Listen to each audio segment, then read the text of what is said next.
to the 2014 U.S. Championship and U.S. Women's. And We're puzzling over the... Maurice and I are looking at the game of Jacobi, and he has sacrificed a piece. And Maurice and I were debating whether or not it was going to be a perpetual check, or could VAR continue to fight for a victory. When we left it in this position anticipating the move b7, b6. In fact, that wasn't played. Knight takes d4, bang. Knight takes d4, queen takes h2 check, and now king f3. So Maurice and I, during our break, were wondering about, perpetual checks, queen h5 check, and I was saying, well, what about Maurice? What about queen takes d2? Why does it have to end in a perpetual check? And he was saying, okay, but white now wins a pawn, knight takes e6, but black had won 2 pawns, the d4 pawn and h2 pawns, and we were getting into this position, and it's an awkward position to judge because it's tough. I mean, there's just a lot of moves for both sides, and I don't know who stands better. And this is the position on the board right now? No, this was our analysis. I think our last move was actually king f2, king f2, f3, and I was looking at queen takes d2, knight takes e6. That was the where I was going with the analysis. And again, I'm just looking at this because this is a weird line to me. Let me show you what I'm looking at, Jen. I'm thinking about this pawn on d4, right? And if we saw a move for argument's sake, I'm just going to throw something around like this. I'm just wondering if this pawn can go far or not. I got ideas, dirty ideas, evil intentions. Don't know. This is a funny line. And again, it all depends if VAR believes that he's better, or should he go for a perpetual check. And we've got another sacrifice alert here. Wow, so let's take a look at the Ramirez game. Wow, Maurice is saying, take a look at a rook sacrifice. Ooh, a rook sacrifice. A temporary rook sacrifice. It's a sham sacrifice. So we got this position when we left it, rook h6, rook d2. And now removing the defender so that if the rook captures on h2, king takes d5, and it's just totally. It's a similar kind of a swap to the one I thought might happen. You might want to try king b. I think this is a draw. Agreed. You might. Well, it's one of those things. It's funny, Jen. Sometimes the king can be a very good attacking piece, and you kind of put your king down over here on a7, and again, I'm sure the game's going to be a draw, but it's nice from white's point of view that the pawns on b7 and a6 are targets. So rook takes h2. Let's see, we could give a rook check. King has to go back. And we have some results in from the Women's Championship. Anna Zatonski has won against Tatev Abrahamyan. We expected that. Right. And Zenyuka Nemkova made a draw. Right. That was the Bishops of Opposite Color game. Okay, so we just got a couple more games going in the women's and quite a lot of heated battles in the championship. Right. So is there anything that white can do to take advantage of black's king? How's this for a line? We're just looking at rook takes h2, rook d6. How about this? Check, king here, with the idea of mate, right? And if you go check, what I want to do is I want to hide my king on a7. Well, that's a fun idea. No, that's a nice one, right? Okay. So we got this after rook h2, rook d6 check. You can't go king c5 because of...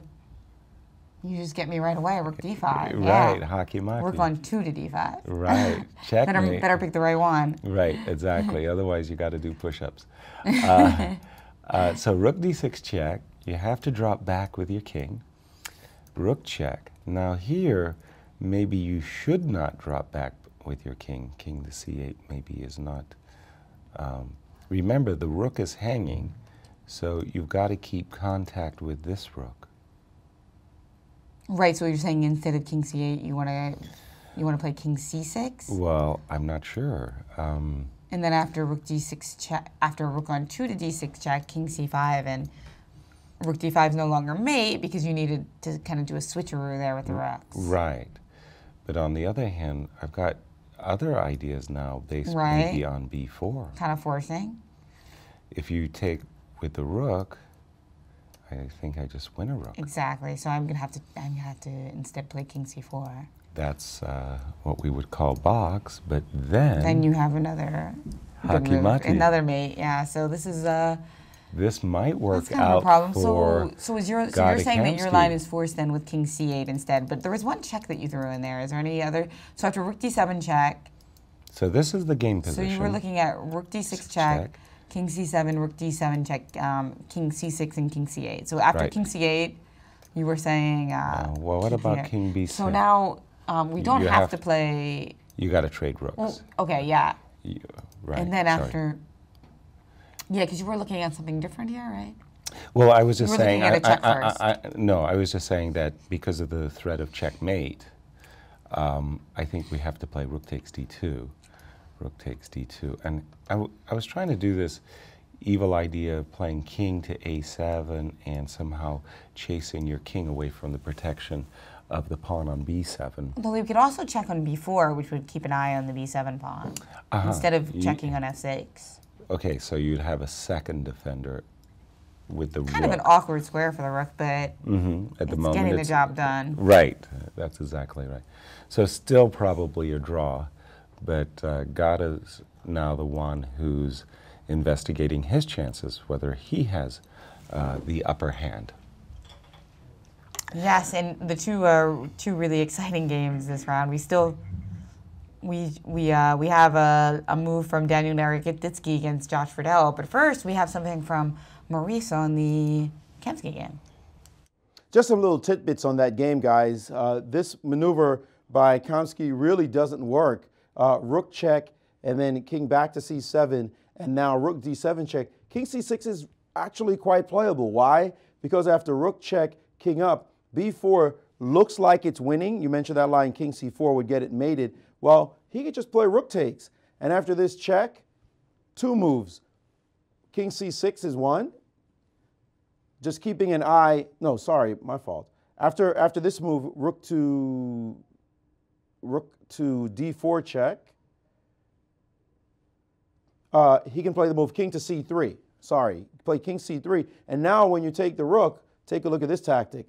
Rook takes check, attacking your king, and you don't want to move away because you lose your rook. And if you play this move, then this sweet little move, b6 check, and you've got to give the rook back, and the game ends in a draw. So little tiny tactics. No doubt Kamsky is calculating carefully before he walks into this line, and actually he's decided that it wasn't worth it. And so he's just simply traded rooks, and it's beginning to look a lot like a draw.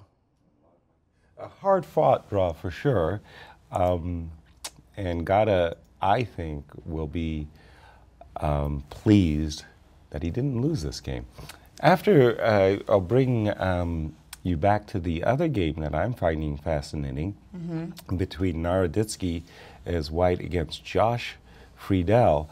We just saw that defensive retreat, queen e8 by Josh, setting up a g6 captures h5 check type of capture threat. And Daniel went queen h3 with his own ideas involving h takes g6 and queen h8 check. And rook h7 mating. And rook h7 mating. So at the moment, this pawn on c2 is very good, but that's not the important trump in the position. The question is Black's king Now, do we have trouble. enough play with our passed c pawn to consider something like taking on h5 followed by f5 check, giving up that pawn, but just aiming to trade queens? Let's take a look. Let's see. So g takes, and in case what you're saying is in case of queen takes h5. F5 I'm check. dying to play this move. Yeah, absolutely. And of course, we're giving up a pawn there, but I'm trying to get rid of some of the heat here. Right. So you can't take with a rook because of our queen. Right. So instead, taking with the king. And now, what's the story here? We're actually even on pawns, right? Right. But the king, again, that king g6 is looking kind of nasty with f7 check. So Yasser preventing that with king f7, but now, so you're renewing some threats here with rook h7 check, but meanwhile, you also got to watch c1 a little bit. All the time, all the time. But I kind of feel that White's pleased that he's getting this kind of counterplay. It's like Black wanted to win smoothly and cleanly and all the rest of that, and he's not getting an easy victory out of this one for sure. No, although I wonder what the threat is here exactly, because rook h7, we can drop back to e8, right, without immediate disaster. Oh, sure. So what about, like, I mean, I'm trying to play a move like rook c3 and rook takes b3, and then Sure. a2 and bishop a3, and right. try to win. Oh, absolutely. Let's give that a look-see.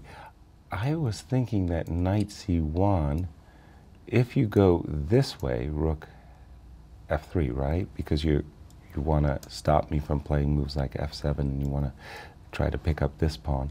I'd get behind the pawn. Now And I you're guess- also getting counterplay with rook c8 check as well. Well, I was dreaming, I know it's a terrible dream, that if I could ever get my knight to e5, it would be a mate, rook c8. It would be a sweet little mate. I'm picking up a tempo, but I do believe that this is asking too much from the position, but it just goes to show it's not all play on one goal. It's not all but that move, what you said, f5 check in case of queen takes h5. I'm just wondering if Danya shouldn't let Black just play with the queens on the board. How about this retreat king g3? I do have the idea that in case of rook check, I've got f3. And the pawn on h5 is a goner anyway, so an interesting idea there. And we've got something from Maurice Ashley in one of the remaining games in the U.S. Women's Championship. Yes, Jen, it's raining pawns in the Melekina Foyser game. It looks like Black is going to win with ease. In this position, she played the tremendous move e3. The bishop is pinned, obviously, to this rook, so big trouble for White in this position. She played rook takes on g6. That made things even worse because of this monster move, rook to f8. Now this bishop is caught in a cross pin and is going down. After the move rook to g5 check, the king just dominating in the e4 square in the middle of the board, and now the move rook to f5, but that move is definitely not going to help because of rook takes f5, pawn takes, and now the monster move d3, and truly just a crushing position. Pawns down the board, rook, king dominant position. It looks like Foyser is going to reel this one in. Real save for her, and she's going to stay on a perfect score here at the U.S. Women's Championship. Back to you, Jen and Yaz.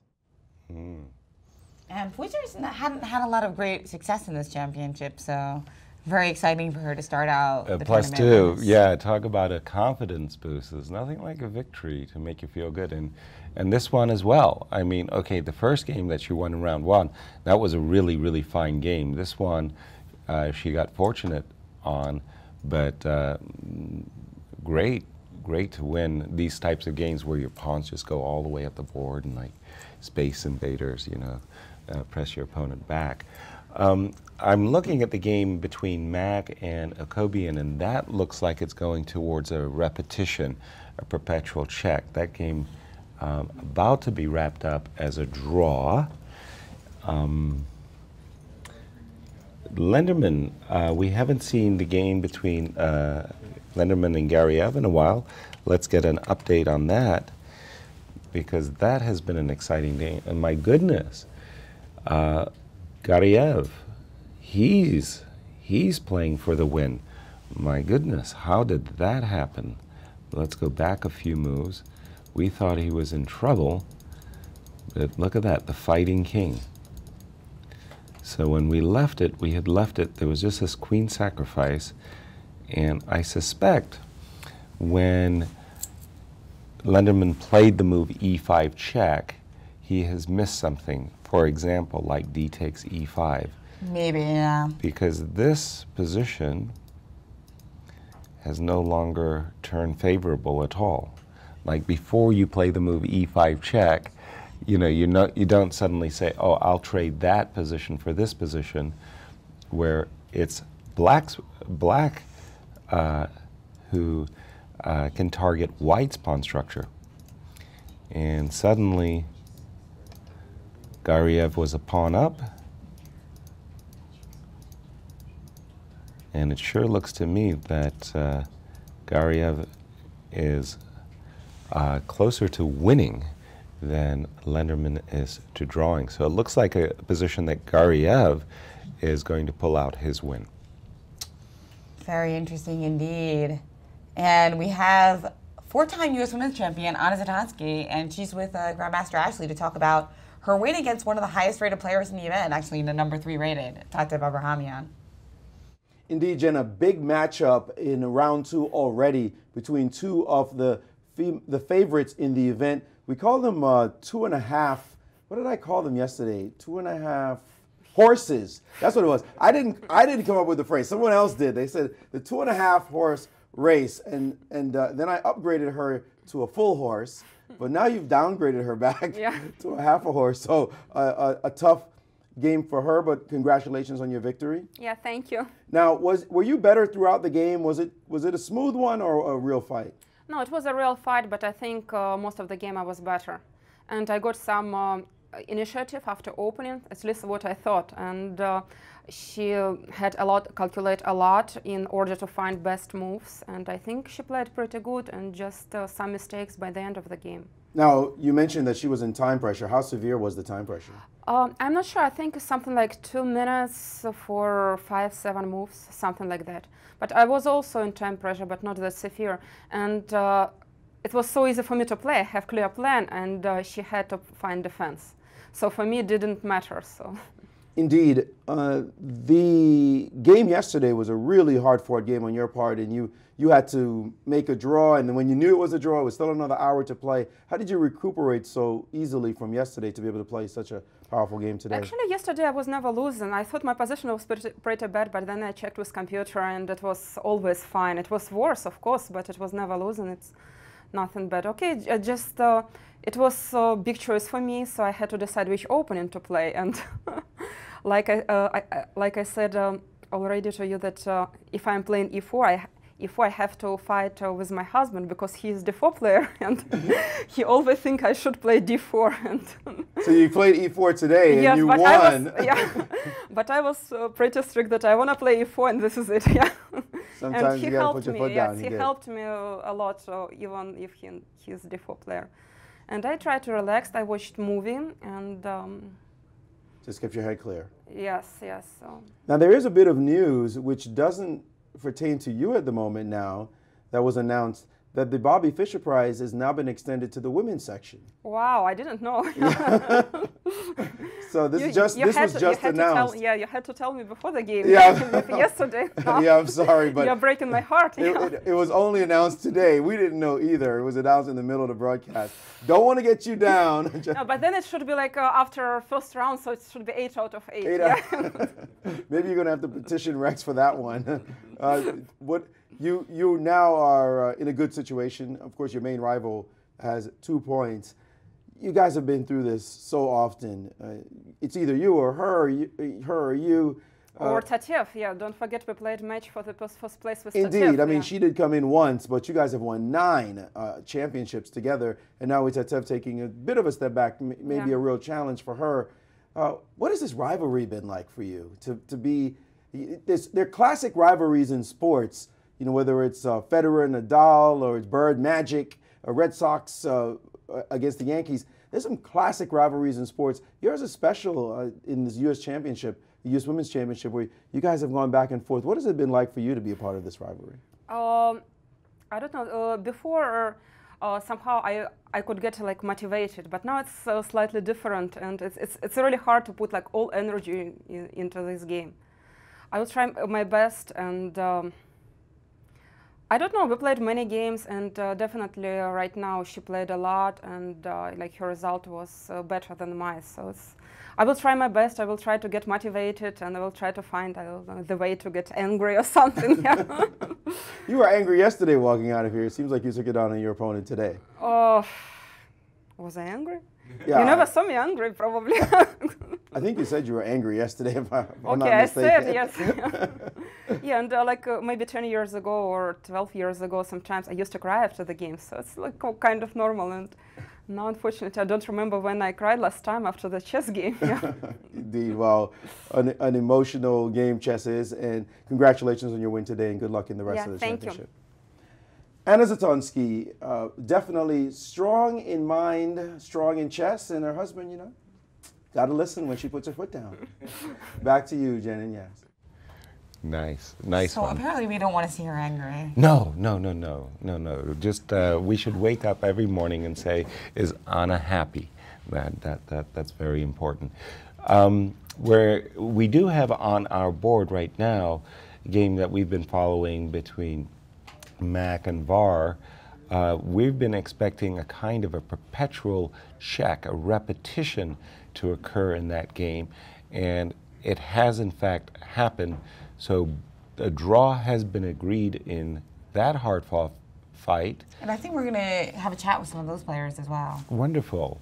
And let us just see with Gata Kamsky once again what has transpired after that. And it does look indeed like they're going to get that rook ending that we've been looking at, where white manages to get his king all the way to a7. This is the current position on the board. I would anticipate a line of play that would go like this, where only two results are possible, really, a draw or a white victory. This white king sitting on a7 can be very annoying, but assuming that Alejandro doesn't misplay this game, it should be a draw. Agreed. Yeah, I think we'll see a draw in that game. And then Naroditsky-Friedel, of course, is extremely exciting and rich. And Sure. they only recently made move 40 just a few moves ago. Ah. And we saw and I imagine they're probably going to get into the time pressure again, actually, because these moves are all so fraught. In fact, after queen to h3, we were discussing different defensive options for black, and black ended up playing this move, bishop h6. Wow. I thought... Presumably with the idea that taking on g6 can be met by... Probably making a- f5 check, no? So f4 was Danya's choice, but I mean, the simple question to ask is, do we have time to capture on g6 and threaten this bishop? I think there's this clever little move f5 check, and we can't do en passant because of queen takes g6 check, And now you and can make a suddenly queen, this huh? c1 queen is going to win the game for Josh. So that was why Danya played f4. Bishop had to drop back to g7 because now taking on g6 was a serious threat, and I guess we're up to date. Yeah, Are we're we up to date now after 44 bishop g7. And both players have about a little over 10 minutes on the clock. And what move number is this? 44 or so. And for the time control is to move 60, yes? Yeah. Okay, well, at a certain point, it's kind of now or never.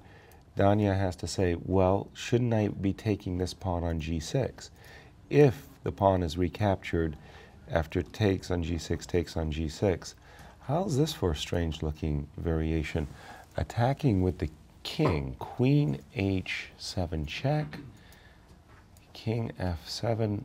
I gotta stop the c1 kind of stuff. Knight c5.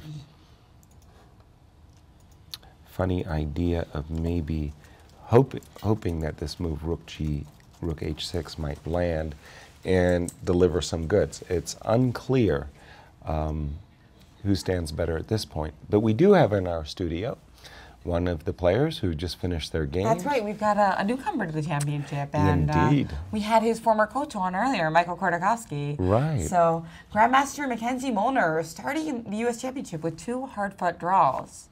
He's with Maurice Ashley. Indeed, I'm with Grandmaster Mackenzie Molnar. First of all, congratulations on your draw today. Thank you. First time in the U.S. Championship. What did you expect, and has that expectation been met? Well, I expected it to be really, really challenging. I have never played a tournament where it's this many good players all in a row. There's no easy games, that's for sure. So it's been tough so far. I had some chances today, so I thought, maybe I could get off to a nice start with these two whites, but I guess I kind of slipped up somewhere, and I was happy with the draw, though. Well, you played two of the tougher players in the tournament for sure, in Onischuk and Akobian. They're veterans in this field. What was wrong today? What do you think you could have done better? Well, Akobian suggested that instead of taking on f5 with the bishop, that I actually take with the knight and then put my bishop on h5 and just kind of clog things up a little bit for him on the king side and keep like maybe some long-term pressure rather than, I was thinking about trying to attack. That's kind of usually what I'm thinking about. That's your MO, isn't it? Right. Yeah, so that was more on my mind, but yeah, I probably could have been a little bit more patient. That would have been a good idea. Now, the opening was really dramatic. I mean, you play this idea of knight e1 and G4, F4. If you don't mind just throwing it up there for us right here. I'll just do it right here. This moment, I mean, it was really aggressive, looking to win a piece. You could have tried that and all. This is what you wanted right out of the opening? Yeah, something where I could definitely fight. My game yesterday I was going for some kind of like a little bit of an ambitious opening, but it kind of smoothed out too much. And today I just wanted something really combative. And I thought about going for the piece sacrifice, but I didn't think it would quite work out so well. So yeah, we didn't like it so much either for white. We had your former coach or current coach or maybe just an advisor and a mentor now, Michael Khodorkovsky, on. What's the relationship been like with him, and how's he supported you during this tournament? Well, we actually were working together a little bit before the tournament started. He was sending me some training problems and doing whatever he could to help, which I really appreciate. And I haven't talked to him a ton during the tournament, but it's nice to have him here. It's always nice to have friendly faces around, and it makes playing the first time at the U.S. Championship a little bit easier when you have some close people around. Indeed. And a closing thought about the chess club itself. Have you ever been here, and what's it been like to be treated so regally here in the chess club? It's awesome. It's the nicest place to play that I've ever gone to. I'm not used to the cameras or anything like that, but just the conditions are fantastic. It's a great tournament, and I even was thinking about the Crepes restaurant down the street before I got here. So I like pretty much everything about St. Louis and the chess club. Well, we look forward to the rest of your games in slashing, attacking style. Hopefully. Best of luck in the rest of the tournament. Thank you. Grandmaster Mackenzie Molnar, off to a very good start. A lot of players would love to draw Onischuk and Akobian in the first two rounds of their very first U.S. Championship. Back to you, Jen and Yaz. Great, and more excitement to come, and surely more crepes as well. So surely more crepes. I saw that we had a result. It looked to me... That's right. Sabina Foiser has officially defeated Alyssa Balaqueta. Right. The pawns carried the day in that match up. A nice turnaround for Foiser, as Sabine is... When she comes down, she's going to be heartened by the news of the Bobby Fischer Prize for the Women's Championships. You want to make a bet? Oh, I'm sure she'll be pretty excited about it. Yeah. Okay, I win. Any other games? What other games do we have? We have Camilla. I see on our screen we have Camilla and Victoria. Let me bring that game up on our screen. It looks, oops. It looks like a pawn for Victoria, a pawn ahead. So the last few moves we're getting here. We see some trades, and this pawn, 2 versus 1. These knight endings, like king and pawn endgames, are very, very similar to king and pawn endgames. But with the knight, of course, you got the opportunity to sacrifice your knight for the pawns. I'm thinking this is going to be more leaning towards a draw than a win for Victoria. But of course, black is better. One thing that she can't allow, I'll just put up one variation, which would of course be very good for Camilla. This is what I mean, where you try to sacrifice your knight for 2 pawns. But maybe there's some chances with the move knight d7 to try to win the game. This is a winning king and pawn endgame for black, so there's no knight trade, of course. Camilla would never do that. She's much too of a wily veteran. But if black could play f5, king b5, she might still have chances. I'm not sure. Knight back, f5. Again, it's these knight sacrifices. All you need to do is get rid of 2 pawns. That's right, to get that draw. To get that draw. And she's that close. So it seems like our most excitement of the day remaining is that Naroditsky-Friedel game. And as we get our next guest set up, let's take a brief peek at that, because a few more have been played. And this is, to clarify, this is the final time control. It's 2 time controls, right? And then it's 15 minutes for the rest of the game. 30 seconds. 30 seconds. Oh, you just play on increments? You don't even get a little bonus after move 60? Oh my, okay. All right, so we do have this situation. We go back a move or 2. Finally, as I was mentioning, you got to play hg6 one day, fg6, knight c5, queen f7, king f3, stepping back so that you make the attack against the pawn on e6 possible. You have ideas of knight takes e6, queen h7. You got to be careful, though, about rook c3. This game's definitely heating up. Yeah, I know, right? It seems like this could be the end of the first time control, but instead it's the 7th time control. Exactly. Of course, with 30-second increments. Wow. Very, very sharp position here. I'm not really too sure.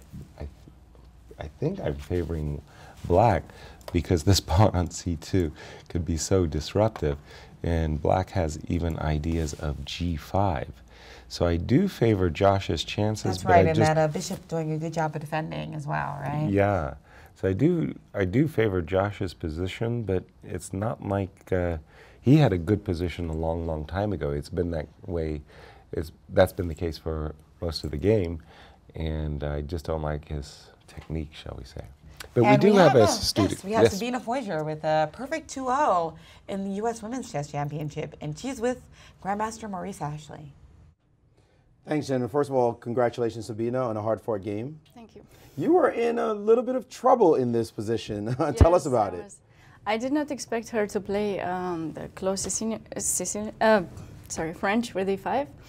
And yeah, this line, I didn't check it at all, and I didn't like my position. I just tried to get the pawn and defend, and I thought it was okay until at some point when she had the knight d6, and then suddenly I didn't like my position anymore, and you gave away a piece in that position. In fact, did, because I thought that if I were to play knight c8, she would capture in g7 and then queen e5, and I didn't really like my position there, and I thought, okay, maybe I can just sacrifice the piece, and you know, I have a pretty compact pawn structure, and my king looked pretty safe, so I thought, okay, maybe I have some chances to draw there, and yeah, then I was lucky. Then she traded queens, yeah, and that was a big relief for you. Yeah, I thought, okay, after queens were exchanged, I thought it probably will be at least a draw, so. But then, you know, I started pushing the pawns, so. Yeah, wow. I mean, look at this. How often do you checkmate with pawns in this fashion? This doesn't happen too many games.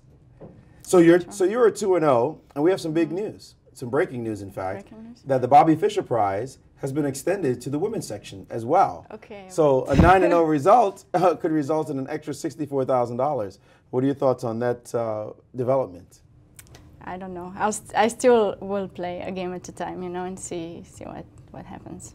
Indeed, you're one of just, I think, only 2 women now who have gone 2-0. So you're tied for first with Irina, who had a fairly easy game today. But tomorrow you face a real champion, a 4-time champion in Anna Zatonski. What's your record with her? I think maybe I made 2 draws out of I don't know how many games we played. So mostly I lost. most of So my you have games. not defeated her yet. No. Indeed. So a very tough opponent for you. What do you think you have to do differently to do well against her tomorrow? I will just, try to play a nice game, and we'll see the result, Indeed. Well, thanks so much for joining us, and good luck in the rest of your games. Thank you so much.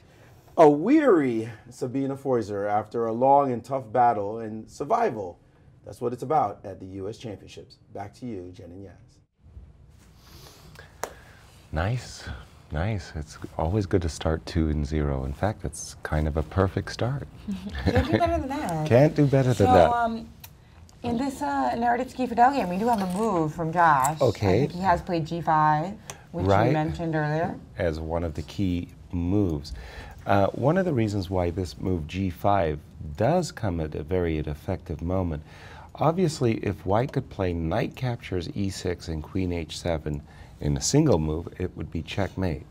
So to set up knight takes E6, the problem with knight takes E6, a move that you would really, really like to play under a lot of different conditions, the problem is not a queen or anything like that, but rather rook c3 check, skewering the queen on h3. So Danya doesn't have the time to get in this highly desirable move, knight takes e6.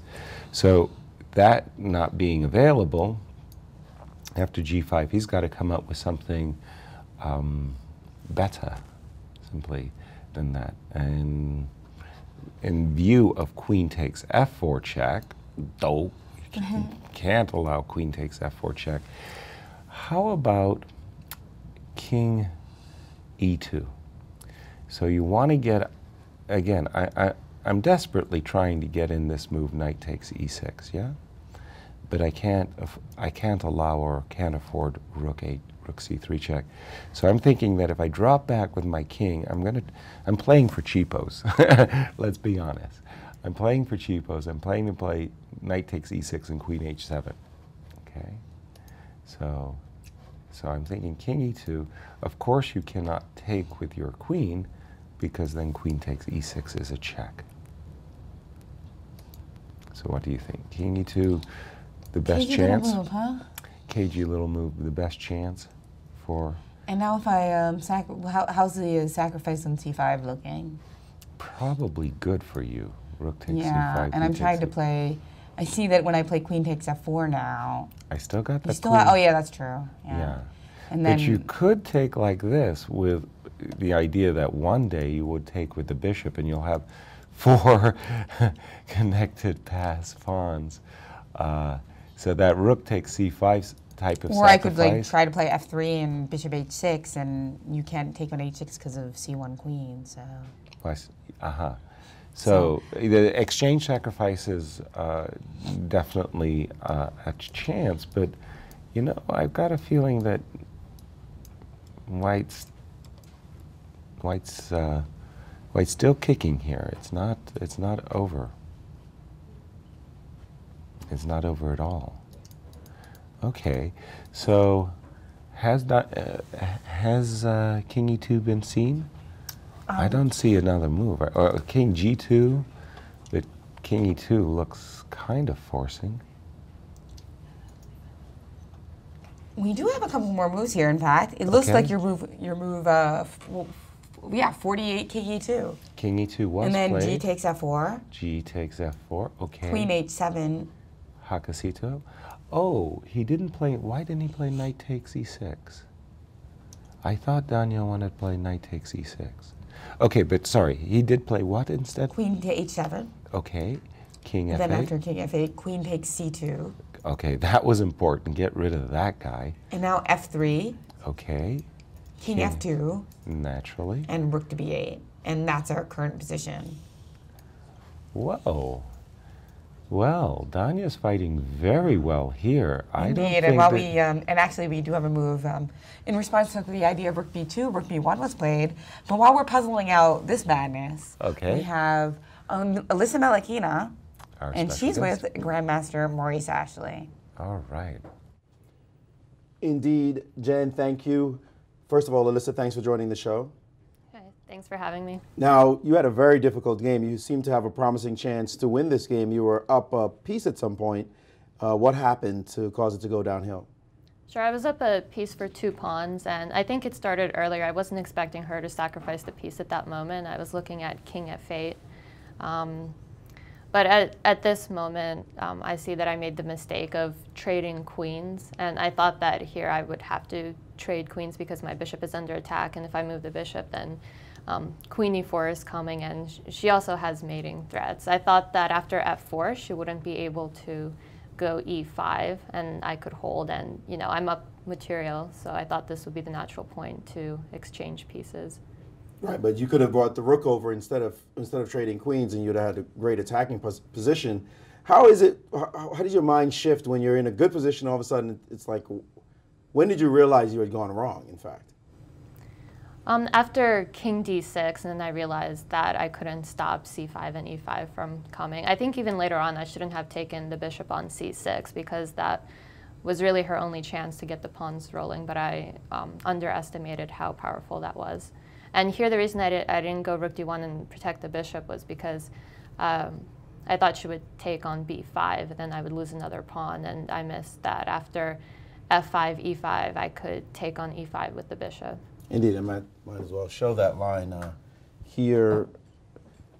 If she takes, then this move is indeed really powerful after queen takes. So a difficult start to the championship. This is not your first rodeo, though. You've been here before. How do you bounce back from a tough loss when you're playing in the championship? Sure. Well, it's important to realize that this is a round robin, so I'm still going to play everyone, and anything can happen. And just because I have a tough start doesn't mean that I have to end that way. And just take it one game at a time, one opponent at a time. Good attitude. We know that you just completed your law degree, I believe. I did. I just finished with my last finals a few days before arriving. Congratulations. Thank you. And you have a startup. Tell us about that. I do. I just launched a new business, and that's been occupying my time more than law school recently. It's just an online startup. It's a portal for verified summer sublets. When I got summer internships, I found it hard to find housing. Usually people use Craigslist. But I realized that there needs to be a network of just student-only sublets. So that's what we're doing, and it's a subscription model, so we're going to universities and offering the service through them. So what is the name of it? It's called sublight.net. Sublight.net, okay. Yeah, so I've been doing a lot of client calls with universities, and that's also been occupying my time, but now I'm just focusing on chess. And all industrious lady, you got your law degree, you got the online startup, and you're playing in the U.S. Women's Championship. That can't all be easy to pull off. One last question I have to do for my own personal benefit. You're going to be playing in the Millionaire Chess Open. Tell me your thoughts about that. I am. I'm excited for that. After I take the bar in late July, I have 2.5 months off before I start working at my firm in October. So during that time, I'll be preparing and looking forward to Millionaire Chess. And it's exciting to have another big stakes tournament throughout the year because the U.S. championships are great, but they only happen once a year in May. And this way I have something to keep me motivated. And this is when I study chess the most and where I keep going with it. Well, I can't play any favorites as the organizer, so I can't wish you too much of a good luck. I guess I can say good luck in that, and good luck in the rest of the championships. Okay, thanks, Maurice. Thanks so much, Alyssa Melikina. Off to a tough start, but with the right attitude, she'll be bouncing back. Back to you, Jen and Yaz. Thank you, Alyssa and Maurice. Yeah, absolutely. Nice, well-spoken. I'm thinking to myself, my goodness, passing the bar, your own startup, and playing in the Women's Championship. Is there any other challenges she wants to take on? That's quite a simultaneous. What do you think, Jennifer? That's what she's doing in the free day. Yeah, that's like the Iron Woman competition, right? You got to have 3 careers and everything else. She's not a mommy, right? No. No, that would be too much. I mean, that would be too much to ask. Some things have been happening in the game between Josh and Danya. I think we've gotten to the position that we have a result, handshake. It looks like that game has been drawn. Right, a big save by Danya in this game. Let me just bring the last moves into our screen so we can go over them and see what had happened. Right. So when we had left it at the point of rook b8. So rook b8 had the obvious threat of rook b2, skewering the queen to the king. That was stopped. Rook b1, change, trade. There was this queen was coming to b8 check, so the king had to make room. It went king g8, check, check, and a repetition. Perpetual check repetition was draw, man. This guy not. I'm sure Daniel will be very, very pleased to have escaped. Well, speaking of Goreev, he didn't fight yesterday, but today he was something exciting forced. Is actually happening. He was forced. It looks like good things are happening for him and his board. Exactly. So let's switch over to that Goreev game as we wait for Naroditsky and Friedel. Perhaps we'll get a chance to chat with one or both of them. Okay. So I'll just bring that game up in our screen. Whoa, let's see what had happened. Here we are in the game between Alex Lenderman and things Timur. look to have gone wrong for Lenderman. Oh, big time. When we were here, I had already thought that Timur was well on his way to winning, and he sacrificed an exchange, got his b-pawn going. This bishop is just beautifully covering the promotion of this h-pawn. In the meanwhile, Black's king is going to escort his b-pawn, which indeed is what I believe is, we're in this position. So let's just see. Okay. Yes, that's where we were at. We're at rook h1. Okay. So we're anticipating queen. Trade, trade. And Kamsky Ramirez is officially a draw. So let's just move our bishop. Kamsky couldn't squeeze any blood from that rook and 2 versus rook and 2. I'm just realizing that Lenderman's going to be in time to trade his last pawn. Because at bishop e5, you just advance. Play h7 and distract my bishop, huh? Right. And then I'm one move too slow. Exactly. Yeah, I need one more move. Right. Just in time. My kingdom for a tempo. So let's just see. And it does look like he's made a queen. Okay, so that and whole line. Lenderman immediately recapturing. I think he's okay, so this was calculated all this. This was our main line. Now I played the move king here. I played bishop h8. I didn't know where else I was supposed to put my bishop, and that was the line we just saw where it was the tempo. We went here, and I went back with my bishop Sure d5. does look forced. It does. But is there so you're thinking maybe bishop a1 there's another move? I don't think it made a difference because I mean, I still have to bishop go a8, after, I still have to protect my pawn on c7. So I'm really surprised so maybe Timur did not win this position in the most effective manner, especially if he doesn't win the position. Bringing out the next score sheet for move 60. We're seeing plenty of moves in this championship. 83 moves yesterday by Isfahan. And nice, nice. So maybe it was here because I sure have the feeling that Black should be winning. After h5, I'm thinking about the move bishop c3. Why didn't Goreev play bishop c3? Good point. You know, maybe he miscalculated that variation we just looked at. Boy, but he's so good in his calculations. One of the greatest blindfold players I've ever seen, playing 33 boards simultaneously and calculating lines. Real genius, huh? And for him not to calculate, which looks like a very straightforward line of play, You're saying he could calculate this blindfold I, and simultaneously. I guarantee he could calculate it blindfold. And again, this line just, I don't see how Timur can deviate from a variation that would just end in a draw. So I'm anticipating a draw in this game and a big, big save by Lenderman. And Timur will be upset with himself.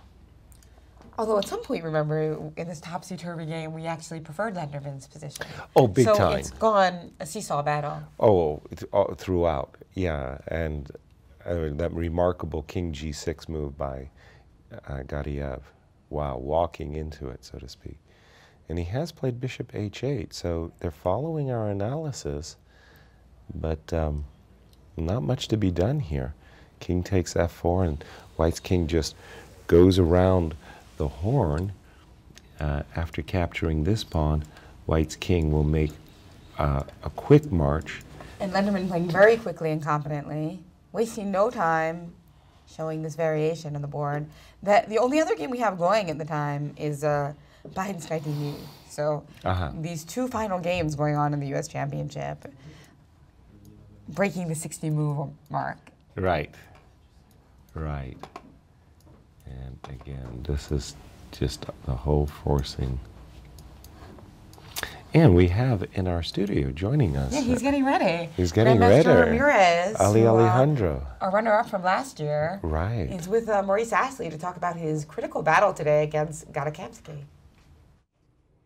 Indeed, with last year's runner-up to the championship, Alejandro Ramirez. First of all, welcome to the show.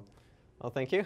Second, you seem to have got his number. I mean, maybe it's a bit much, it's overstating it, but this guy is a four-time U.S. champion. You know, you're not supposed to be drawing him this many games. How are you having such good results against him? Well, if it were up to me, he would have only been three-time U.S. champion. Indeed. But you know, it was interesting because I saw some of his games, and I thought he would not expect the French, even though I've played it before. And you know, he always likes to switch it up a little bit when he's faced with something unexpected, and he played the advanced variation, which he's never done in his life. And actually, I had predicted that he would probably do this.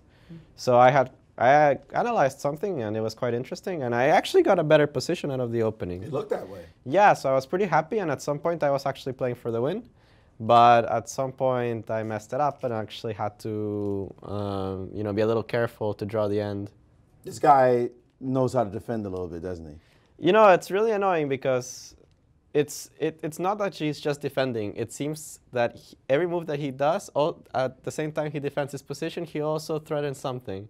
So he doesn't give you any peace of mind to actually continue an attack or build up your position.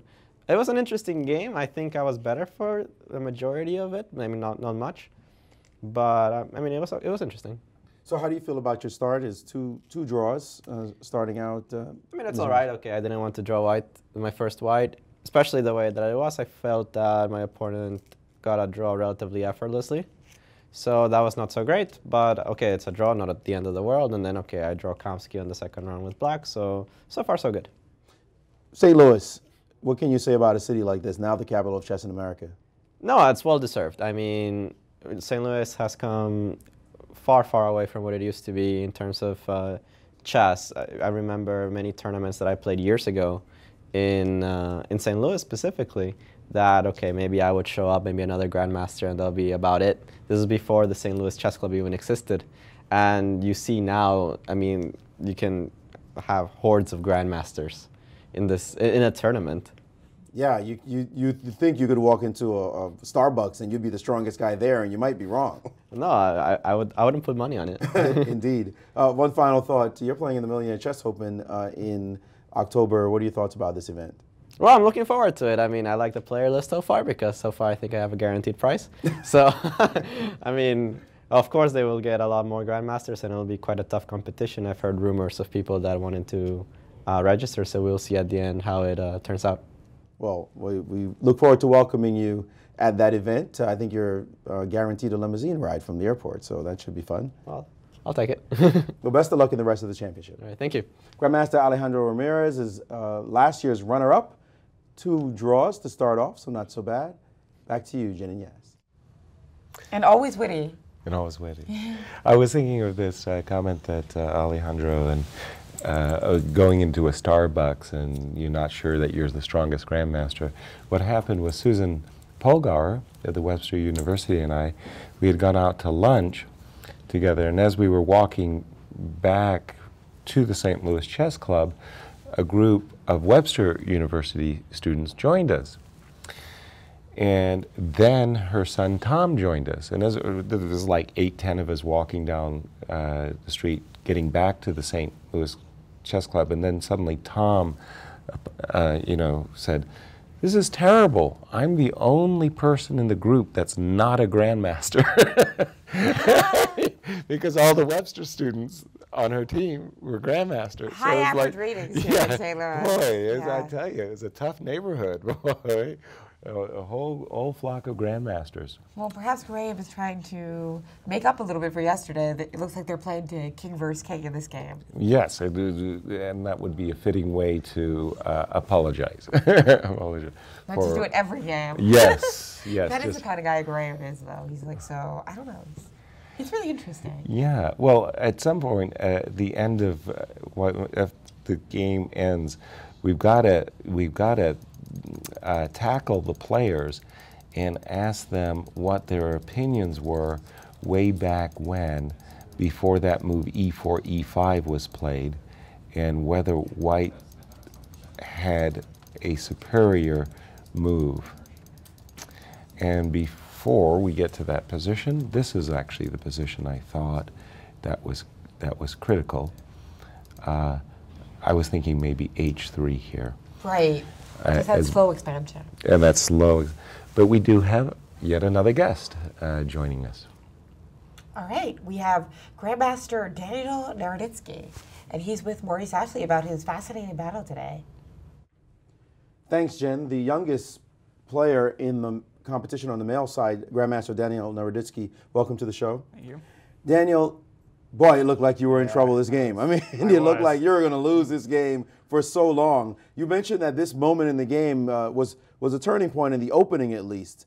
Tell us about this setup. Yeah, I was pretty happy with the outcome of the opening. I played the Catalan, just wanted to reach a quiet position with a slight edge, and I thought I did, but then I completely overlooked this idea. It's kind of thematic, b5, and if bishop takes b5, then knight takes c5.